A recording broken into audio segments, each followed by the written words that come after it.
Let's bring on Paul Pierce, Basketball Hall of Fame, co-host on the show. What's up, my man? Great seeing you as always. What up? I'm checking in the game, Coach. Checking in the game. Let's go. So I'm watching a little Celtics SGA. Yeah. And SGA is just going to score on everybody.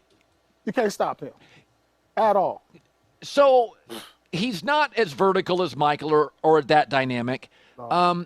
Did you have a guy in the NBA, maybe it was you, a guy that just got his, you know who, I'll throw a guy, do you remember Bernard King? Yes, I do. Okay, I remember Dominique Wilkins telling me, I love guarding MJ, it was fun. He goes, I didn't sleep with Bernard King. Wow. Were there guys in the NBA, and you were a great defensive player, were there guys that you did not like to play? Because I think Boston looks up and goes, he's getting 36, there's nothing we can do about it. I mean, where's that guy? I didn't like a guy that you didn't love to guard that just stylistically, he just got 28 every time you played. Every time. I mean, I think my era had better athletes at the perimeter when I started looking back at like Vince Carter, Ray Allen, Tracy McGrady, Kobe Bryant. You know, even had Glenn Robinson, maybe Jamal Mashburn, but Mashburn played out the post a lot. A lot of guys who scored 30 in our league like that was very athletic. And not to say he's not athletic, he just knows how to get to the spot. And like the league that we hear in today, how they talking about three and layups, he like, I'm playing an old school style. I'm still mid-range. He might be the best mid-range shooter in the league. If you gave Kawhi Leonard his touch, it feels a little bit, now Kawhi's a stronger player defensively, but SGA is a good defender. He's one of those guys. If I said to you, Kiki Vandeweghe on steroids. Okay, that's Kiki would get footwork. Yeah. I learned a lot of my footwork from Kiki Vandeweghe coming up. Kiki was 26 a night. Yes. That's a good one. Kiki Vandeweghe, but on steroids. I mean, I would give him more like Kobe without the athleticism. Yeah. Yeah. I mean, he just gets to the lane, pivots one way, pivots the other way, then shoots over you, gets to the middle. Now, I have said this before. I'm going to take Boston to win again. I think the biggest obstacle is Cleveland, but they don't really have a weakness. Here's what I worry about. They have a weakness, though. Huh? They have a weakness. What's their weakness? I mean, we saw it last night, and this is the one thing that concerns me. So when the shots aren't falling, they got to find other ways to score. Because, like, when you look at the best scorers in the league that don't have a great shooting night, but you look up, they still got 30, it's because they got to the line. They got to the line like 15 times. Warriors now are doing that. Yeah. You look up like James Harden, he'll be 5 for 20, but 30 points because he made 18 free throws. So you got to do something that just like negates you having a bad shooting a night. And that's what I see from Boston. So when you look up and they only have 9 free throws, it's because they're not being aggressive. Now, the threes they take are good threes, and that's who they are. That's their identity. But they don't manufacture enough free throws and scoring beyond the 3. Yeah, because it's going to be nights like that where the shots ain't falling. We saw that a night ago. So I just hope they keep in mind just to find a better balance. Because I knew on nights when I didn't have my shot going, if I miss my first 2 threes, I might not take another 3 the rest of the game. Like, that's just was my mentality. Because You're driving. LeBron's like that. Yeah. Yeah. Unless I'm just, like, wide open, I'm not, like, forcing no more threes. You know what? Because I got to my mid-range, I got to my mid-post, and I'm going to attack the paint. And I knew where I could be effective. So, it's just a fine line. And you got to stay true to who you are because Boston's a 3-point shooting team. That's right. You got to stay true to who you are. But you got to show some nights that, listen, we got to change the game plan. Let's start attacking. We got advantages everywhere we can attack. Yeah, I would give SGA the MVP over Jokic. Why? Because I think SGA is arguably the second best player in the league. Jokic is the best player. But A, SGA's team is much better. B, his number 2 player, Chet Holmgren, gets hurt a lot. C, it's the 3rd youngest team in the league. He's babysitting these guys. They were the number 1 team last year in the West. They were. Yeah. So coming in, they were the favorite to be number 1. But you give it to him not because of he's averaging and leading the league. And, yeah, I mean, he playing with 2 All-Stars. Joker doesn't have another All-Star. So you can't just eliminate him. But the reason you give SGA the MVP is because he has the signature moments. Like last night was a signature moment. The other night versus Denver, signature moment, 40 prime time, 40 points on prime time. You look at those deals. Right. You know what I'm saying? I mean, Sunday I was at home, I went to the game. Yeah. I'm like, okay, I'm going to make my MVP decision on the game. National televised game. Oh, he got 40. Oh, he sealed it. That's what I thought. You know what I'm saying? But then Joker comes back. The next. And the next one, he has a big game. So like, not so fast. Right. But then you come back versus the Celtics on the road without your second leading scorer playing, and you deliver. So right now he got the advantage. So the Knicks team is not as good as your Celtics team, but they have one thing in common. Is that, or one, I wish, so basically, Mikal Bridges went to Tibbs and said, you got to play us less. I had heard, because KGU, Ray Allen, and Rondo, I had heard Doc Rivers, and you tell me if I'm wrong, would say on a road trip, if we win the opener, no practice, you can we'll just play the next game. Yeah. That Doc would basically, guys, give me everything you got in the opener, and if we keep winning, I won't give you practice. Was that true? Yeah, I mean, we would do more walkthroughs once we got on the road, once the season started. You win the game. Because we're going to stay true to who we were, a defensive unit. We're going to play the same way versus everybody. The league is a lot different now.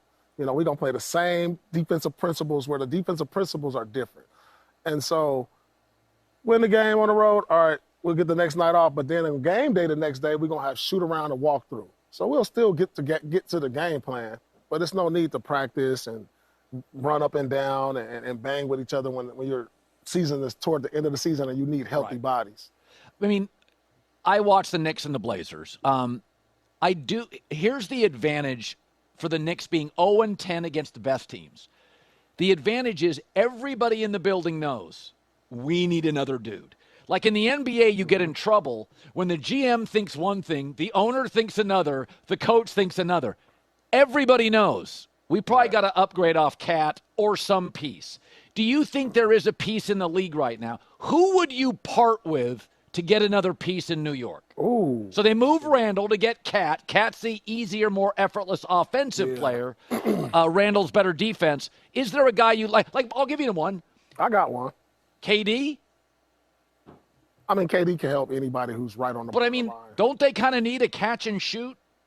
They can use KD, but I was thinking more like Zion Williamson. That's interesting. That would be because, Cat can still stretch the floor the way he shoots the ball. Like, you have those two imposing big guys, and he brings some star power to New York, and I think he needs some fresh air anyway out of New Orleans. The other thing is, because of his injuries, you wouldn't have to give up the farm to get him. Yeah, he might be, somebody you can kind of steal from. Well, what's he averaging? 45, 55 games a year. So you think Zion fits? I'll take a chance. A high risk, high reward for New York, and it'll bring some excitement. That's really good. So tonight, the Warriors get Kuminga back. I think it's a TNT game. Mm-hmm. So Kuminga, because Paul, the NBA is so young now. Mm-hmm. In the NFL, you're drafting guys that have played 3 to 4 years. They're married. They're 23. Right. College basketball, you're getting Cooper Flag for a year, dude. He's 18, 19 coming to the league. So it's a developmental league. Right. And so we've all kind of been waiting on Kuminga. Now, for the record, he's 20 a game this year. But I feel like I've been waiting forever to get to 24. SGA was a guy the Clippers bailed on. Woo. And he literally became a star. Did you get a sense, even with young guys, could you sense by the second year of a young guy, this guy's ceiling is 16? Like, is Kuminga got it? Should be able to. Does Kuminga have another level? What year is he? Is he 4? Wow, that's a good question because I keep waiting. You know who somebody is by, like, if they're going to be a star by the second, third year. Kevin Garnett. Yeah. By the All-Star game second year, I'm like, this is going to work for a long time. You see it early with the guys who are up there. Now, can Kuminga be like an all-star one day in a good situation? Maybe. He has that type of potential. He has the athleticism. And it seems like his game is starting to come around. He's shooting the ball better. We already know his athleticism is high level. He's long, athletic. Yeah. So he has the tools to be really, really good. Are you surprised Jimmy Butler has been this important? I didn't know he was going to have this type of impact. Crazy. It's like it gave Steph a jolt in the arm. It's like he took a shot and was like, oh, I'm re-energized. But what Jimmy brings? He brings a level of toughness to a physicality that I noticed to He's the got a little offense. Paul Pierce in him. Yeah, for sure. I would say like Jimmy is one of my comparables actually because of his attitude, the way he plays. He's under control, and his demeanor. So he brings a physicality to the team on the offensive end, and then you got Draymond on the other end giving you that defensive physicality, and that's what the Warriors needed because I looked at them before Jimmy got there as like a finesse team. No, they didn't get to the line. No, they were a finesse team. They're hit or miss, and then it's going to be nights Steph will be on, and most nights he'll be on, but then those nights they're off, there's no physicality brought to the game.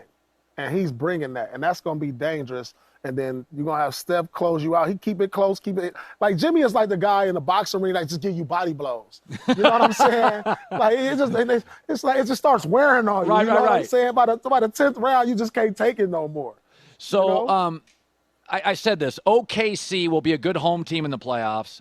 I don't trust young guys on the road. Mm-hmm. Go to your Celtics teams. Tell me remember the Bulls with Derrick Rose? Yes. Everybody kept telling me, and I was like, they play so hard in the regular season because they got no trophy. Yeah. Was there a team when you played that you knew you'd beat them in a playoff series, but, man, they brought an intensity on a Tuesday night, and they were a really good team in the regular season, but it never quite translated. Man, remember that Cleveland team Jordan used to face all the time? That hot rod. Remember that Price, Cleveland team? Mark Price and those guys. Oh, dude, they'd chew people up. They could never get past Chicago. Wow. I mean, the young Cleveland team with LeBron was like that. Were they? Yeah, they were really good. Like even in the last year we went to the finals, they were still young and fast, and they were the number one team in the East. And we were like, we actually lost some games.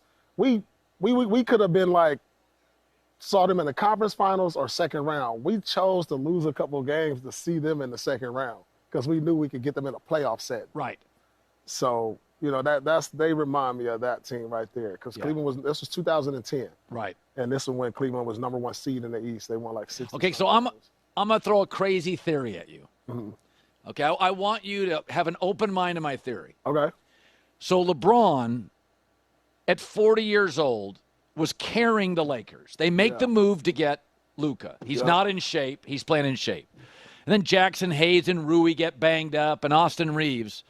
And LeBron goes to play the Celtics, has a great first half.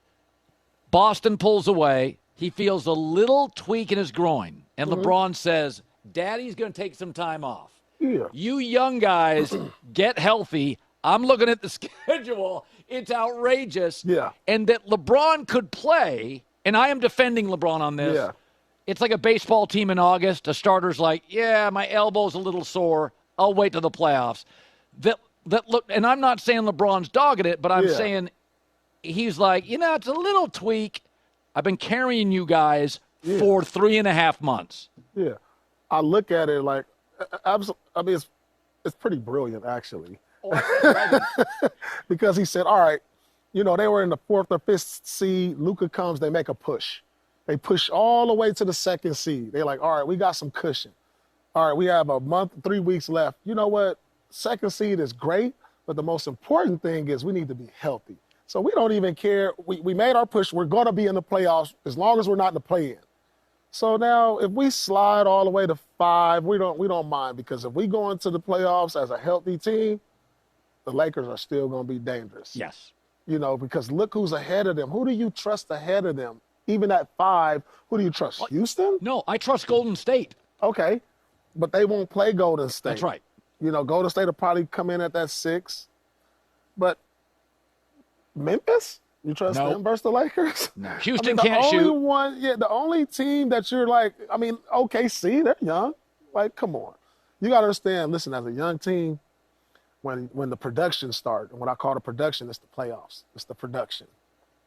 Now you go, OKC, y'all going to go from like 2 or 3 reporters in y'all locker room. So see all these reporters now, when y'all play the Lakers, it's going to be 100 of them now. And I just remember this when I was in the playoffs, just like, whoa. So many cameras, so many lights, and that can overwhelm a young team, just the bright lights. Also, when you play poorly, you get ripped all night on TV and radio. Oh, my God. And that type of pressure, as a young team can get to them, and the aura that the Lakers bring. So I'm looking at OKC, Lakers, only team that can cause the Lakers, I think, trouble is the Denver Nuggets. Yeah, size. Because Jokic. of what they've done in the past. They can't stop him. Yeah, so it's going to get interesting. LeBron rest up. I would even rest up Luka on the rest of this trip. Let's get healthy. Let's get healthy. Yeah. And come back home and get these gimme games that we're supposed to get after this road trip. Get back to a 3 seed. Yeah. I mean, it don't matter. They can drop to 5. Go ahead. They just want to be healthy. LeBron and Luka can win on the road. Yes. OKC, I got my questions with. Houston, I got my questions with. Right. Paul Pierce is always great.